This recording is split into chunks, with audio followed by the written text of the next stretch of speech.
ষষ্ঠদশ দ্বিবাৰ্ষিক Kalita alpine গোষ্ঠীৰ ৰাজ্যিক অধিৱেশন ভাগি এইবেলি ৰঙিয়াৰ আতিথ্যত ৰঙিয়াত 21-22 মাৰ্চত অনুষ্ঠিত হ'বলৈ গৈ আছে।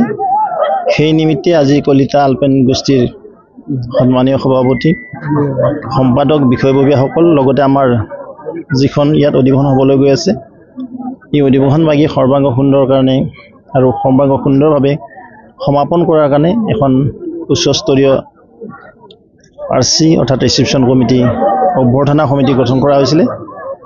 আজি আমি সকলো মিলি অধিৱেশনৰ প্ৰথম ষ্টেজ হিচাপে লাই খুঁটা স্থাপন এক মাংগলিক অনুষ্ঠানেৰে আৰু সমগ্ৰ জাতি জনগোষ্ঠীৰ সহযোগিতা লৈ আৰু কলিতা জনগোষ্ঠীৰ সন্মানৰ বিষয়ববীয়াসকলক লগত লৈ লাই খুঁটা স্থাপন কৰা হ'ল। আৰু আজিৰ এই পবিত্ৰ সময়ত আমি প্ৰভুৱন্তৰ ওচৰত প্ৰাৰ্থনা জনাইছোঁ এই অধিৱেশন ভাগি সৰ্বাংগ সুন্দৰ হওক, এক মাইলৰ খুঁটা হিচাপে পৰিণত হওক, তাকে কামনা কৰিছোঁ। ব্ৰহ্মপুত্ৰ উপত্যকাৰ সমভূমি অঞ্চলৰ প্ৰাচীনতম আৰু বৃহত্তম খিলঞ্জীয়া জনগোষ্ঠী হিচাপে কলিতাসকল বিভিন্ন ন্যায্য অধিকাৰৰ পৰা বঞ্চিত হৈ আহি আছে।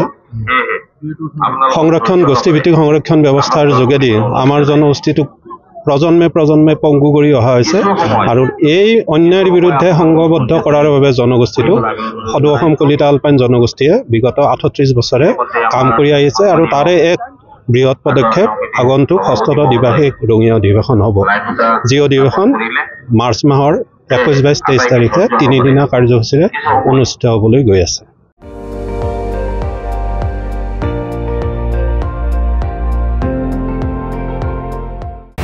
আপুনি চাই আছে ND24, সৰ্বশ্ৰেষ্ঠ নহয় সৰ্বোত্তমৰ দৌৰ।